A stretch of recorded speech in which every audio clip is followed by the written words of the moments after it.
मी पंजाब महाराष्ट्रातल्या शेतकऱ्याला अंदाज देणार आहे. गुजरातकडे खूप पाऊस पडणार आहे. त्याच्यामुळे काय होणार आहे, आज नंदुरबार म्हणजे आज 4 मेला नंदुरबारकडे पाऊस येणार आहे. 5 मेला परत तो नाशिककडे येणार आहे. 6 मेला लगेच पुन्हा मराठवाड्याकडे येणार. 7 ला पुन्हा परत विदर्भाकडे जाणार आहे. 8 ला परत म्हणजे भाग बदलणार आहे.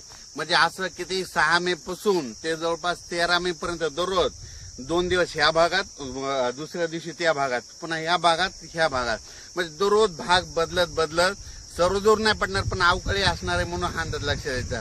आणि सर्वांसाठी आनंदाची बातमी की तुम्हाला एक सांगतो की यावर्षी मान्सूनला असं पोषक वातावरण समुद्रामध्ये आत्ताच तयार झालंय. म्हणजे यावर्षी चांगला पाऊस पडणार आहे, लवकर देखील येणार आहे, वेळेवर येणार आहे म्हणून हा अंदाज लक्षात द्यायचा. आणि तुम्हाला एक सांगू इच्छितो की यावर्षी या जवळपास 19 मेला अंदमान बेटावर मान्सून दस्तक देणार आहे. म्हणजे 19 मेला अंदमानवर मान्सून येणार आहे 19 मेला म्हणून हे लक्षात द्यायचं. आणि तिथून काय होतं की लगेच तिथून कंप्लीट 22 दिवसाला आपल्या केरळला येतो. तिथून 4-5 दिवसात म्हणजे 15-16 जूनच्या दरम्यान आपल्याकडे पाऊस येण्याची शक्यता आहे म्हणून हे लक्षात येतं. यावर्षी चांगला पाऊस आहे, खूप पाऊस पडणार आहे, त्याच्यामुळे काही चिंता करायची गरज नाही.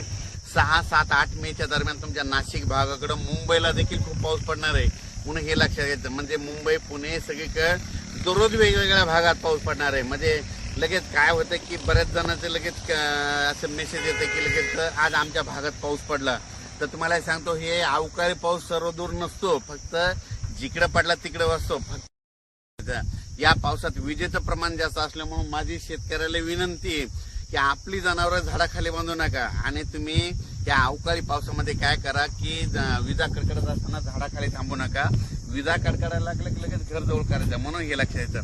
पण राज्यामध्ये 6 मे ते 14 मेच्या दरम्यान दररोज 2-2 दिवस समजा आज उत्तर महाराष्ट्राकडे आज बघा आज नंदुरबारकडे मुक्काम राहील.